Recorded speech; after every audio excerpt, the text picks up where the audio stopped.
မင်္ဂလာပါခင်ဗျာလွန်ခဲ့တဲ့ဇွန်လ22ရက်နေ့2024ခုနှစ်ကတည်းကစတင်မျိုးစေ့ချခဲ့တဲ့ကျွန်တော်တို့ရဲ့အပြုံးတစ်စီချမ်းမရဲ့ဝန်ဆောင်မှုများဟာနှစ်နှစ်တိတိပြည့်မြောက်သွားခဲ့ပြီလေကာဝယ်ဆာရှမှုတွေကုစားမှုတွေနဲ့ပြည့်နှက်နေတဲ့ခီးစဉ်တွေတခုပါဒီနှစ်နှစ်တာခီးလန်းကိုပြန်ငယ်ကြည့်မယ်ဆိုရင်ကျွန်တော်တို့အပြုံးတစ်ကိုစတင်တည်ထောင်တဲ့ဟာနှလုံးသားထဲမှာအမြဲတမ်းဆွဲမြဲမြဲစုပ်ကိုင်ထားတဲ့အရာသုံးခုရှိပါတယ်ပထမဆုံးကတော့ကျွန်တော်တို့ရဲ့စောင့်ပုံလေးဖြစ်တဲ့တင်တို့ရဲ့အပြုံးတစ်လေးဖြစ်ပြစေဆိုတဲ့ကတိကဝတ်ပါပဲစိတ်ပိုင်းဆိုင်ရာအားချင်းရုန်းကန်နေရသူတွေရဲ့ပါးပြင်ပေါ်ကကြောက်စိုးနေတဲ့အပြုံးလေးတွေတန်တယ်ပုံလာဖို့ပေါ့လေဒုတိယကတော့ကျွန်တော်တို့ရဲ့မျှော်မှန်းချက်ပါဝိသေဆိုင်ရာအခန့်အသတ်အခက်အခဲတွေကြောင့်ဒီမှာနောက်ပဲမှာကျင်းရင်မနေခဲ့စီရပဲမြန်မာနိုင်ငံကလူတိုင်းစိတ်ပိုင်းဆိုင်ရာကျန်းမာချမ်းသာမှုအခက်အခဲတွေကိုတွန်းလှန်လွှတ်မြောက်နိုင်စွမ်းနဲ့တကူရီတိုးတက်မှုတွေကိုလက်လှမ်းမိရယူနိုင်မယ်ဒုအဖွဲ့အစည်းတစ်ခုဖန်တီးပေးခြင်းနဲ့ဆန္ဒပါဒါကိုအကောင့်ထဲပေါ်ဖို့အတွက်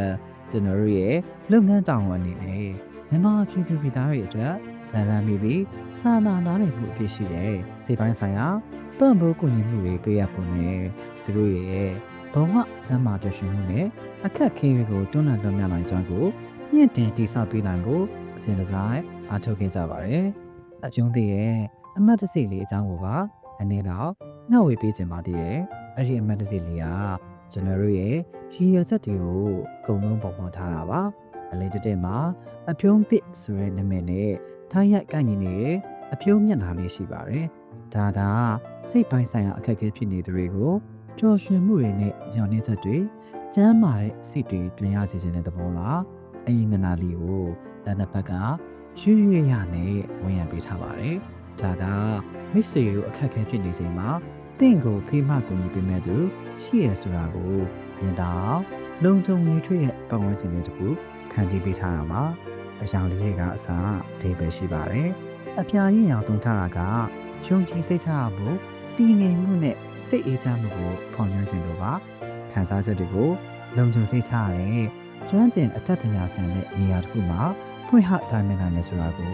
ယုံကြည်မှုပေးထားတာပေါ့တစ်ခါမှလည်းအမောင်တွေကနေထွက်ပေါ်လာတဲ့အလင်းရောင်တစ်ခုလိုမျိုးရွေးထွေးမှုအကောင်းမြင်စိတ်နဲ့တက်ကြွတဲ့အစွမ်းရည်နေရစီကိုဒီမောင်ရောင်တွေကိုပေါင်းဆက်ထားပါတယ်နောက်ပြီးလက်နှစ်ဖက်နဲ့ဖန်တီးထားတဲ့စဝိုင်းပုံစံလေးဟာပြည်ပြည့်စုံမှုစဉ်ဆက်မပြတ်စောင့်ရှောက်မှုနဲ့ဗတ်စုံပူဇော်ပေးမှုကိုရည်ညွှန်းပါတယ်စလုံးဒီဇိုင်းကိုတတိထားကြည့်ရင်စေကန်းလေးတစ်ခုလိုတင်ဆက်နေပဲမိတ်ဆွေတရားလို့မြေးထွေးစွာချွေဆိုပြီးတဲ့ပုံစံမျိုးဖြစ်အောင်လေမုခရန်နဲ့ဖန်တီးထားတာဖြစ်ပါတယ်။နေ့ချက်လိုက်တော့အပြုံးတဲ့ဟာမိတ်ဆွေတို့ရဲ့ပျောက်ဆုံးနေတဲ့အပြုံးတွေကိုကျွမ်းကျင်အတတ်ပညာရှင်တွေက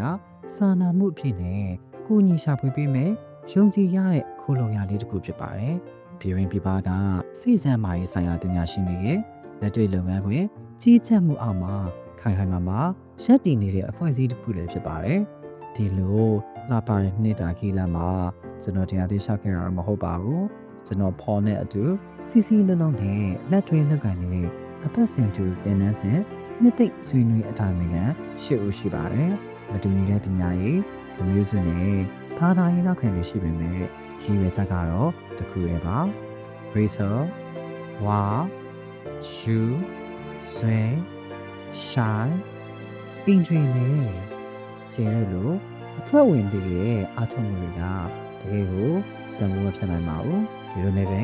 ကျွန်တော်တို့အတန်တိတ်ဂုဏ်ယူရတဲ့အမှတ်တိုင်လေးတွေစိုက်ထူနိုင်ခဲ့ပါတယ်ဒါမင်းဆွေးနွေးမှုကဏ္ဍအပြင်ပို့ပြီးနက်နက်ဆိုင်ရှာကူစားမှုပေးရတဲ့နှစ်သိမ့်ဆွေးနွေးမှုကဏ္ဍမှာလည်းဘောကကူစီနဲ့ရုံးကန်နေရရင်စိတ်ခွန်အားလိုအပ်နေတဲ့မိစေပေါင်းများစွာရဲ့လက်ကိုတူတူတွဲပြီးဆက်ရှင်ပေါင်းများစွာရှင်ဖွင့်ဖန်တွေကိုစနစ်တကျနားထောင်ပြနိုင်ခဲ့ပါတယ်ဒါအပြင်တည်ရှိမှုနဲ့ဖန်တီးမှုတွေပေါင်းစပ်ထားတဲ့အလုံးရောဆွေးနွေးပွဲပေါင်းများစွာကိုလည်းမိတ်ဆွေပေါင်းများစွာနဲ့အတူ